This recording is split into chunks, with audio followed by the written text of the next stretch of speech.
celebrando a 15ª semana do tempo comum e também o segundo dia do Tríduo em preparação para a festa de Santo Elias, cuja imagem temos aqui à nossa frente. Sejam todos muito bem-vindos. Jesus nos ensina na liturgia de hoje que o mais importante não é ser filho de Abraão, mas viver como ele viveu, como Jesus viveu. Para nós, portanto, o que conta não é ser membro da igreja, mas viver na igreja como verdadeiro filho de Deus e colaborador de seu reino. Ai de ti, Corazim, ai de ti, Betsaida. Assim começou o duro sermão de Jesus para aqueles que não o aceitaram, nem mesmo diante de tantos prodígios realizados. As cidades de Corazim, Betsaida e Cafarnaum foram comparadas a Tiro, Sidom e Sodoma, respectivamente. E por terem recusado a palavra viva de Deus, aquela geração terá um julgamento do juízo final mais duro do que haverá para as cidades pagãs, as quais foram comparadas. Recusaram porque queriam que Jesus Cristo fosse conforme o que haviam imaginado, um que seria de acordo com as suas leis, que os atendesse segundo seus pedidos, que fizesse as suas vontades, um Jesus que não incomodasse a sua maneira de viver, o seu proceder, que não os alertasse para o seu modo de viver. Não queriam um Cristo que pregasse arrependimento, nenhum que pregasse um reino que não é desse mundo. Queriam a restauração de Israel ao modo deles. O evangelho de hoje, que acabamos de ouvir, escrito por São Mateus, capítulo 11, versículos de 20 a 24, é de grande riqueza, pois nos propõe muitos pontos de reflexão.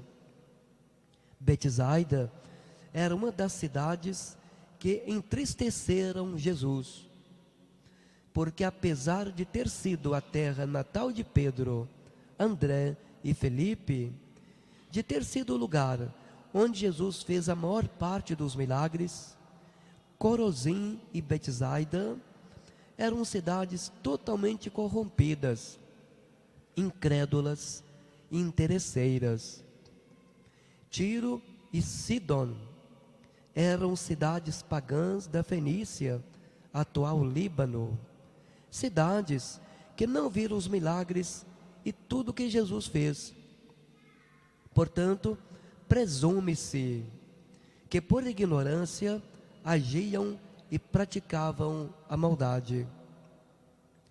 A menção de Tiro, Sidônia e Sodoma, citadas em texto de destruição, serve para enfatizar a gravidade da dureza de coração das três cidades supramencionadas e através delas a de todo Israel.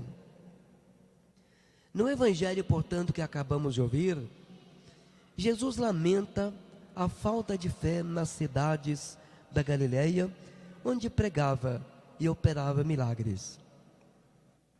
Crer em Jesus Cristo é viver segundo os seus ensinamentos, dando testemunho na vida e no trabalho, no cotidiano dos mistérios da fé cristã.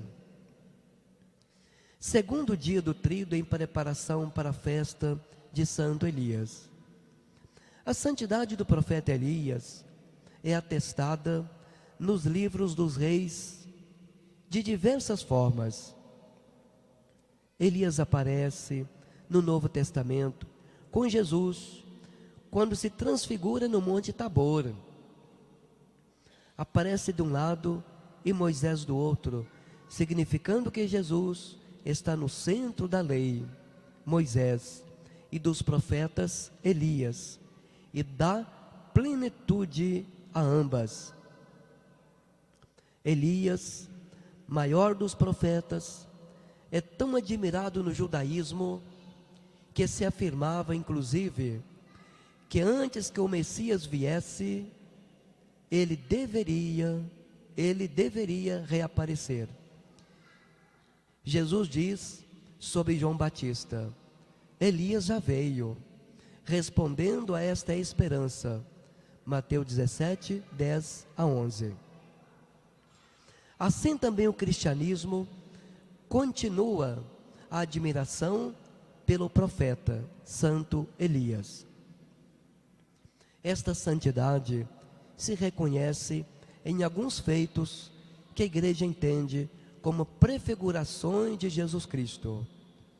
Por exemplo, quando Elias ressuscita o morto, o filho da viúva de Sarepta seria uma referência direta à ressurreição de Jesus. Também aí se notam outras características do profeta Elias, como a sua confiança em Deus, prudência e enorme compaixão. A passagem sobre a farinha e o azeite, que não acabavam, é compreendida como uma referência ao sacramento da Eucaristia. O arrependimento de Elias é uma prefiguração do Cristo que se eleva aos céus na ascensão. Tudo isso justifica que o cristianismo chame de Santo Elias a este profeta, que lhe antecede em 900 anos. Também o Alcorão testemunha a admiração pelo santo, dizendo que foi um profeta grande e justo. As três grandes religiões que compartilham o único Deus reconhecem a santidade de Elias. Ao dizer modelo dos monges na ladainha de Santo Elias, afirma-se que ele foi o precursor da vida consagrada, o modelo dos consagrados a Deus. Que Santo Elias seja nosso intercessor junto a Jesus. Louvado seja nosso Senhor Jesus Cristo. Para sempre seja louvado.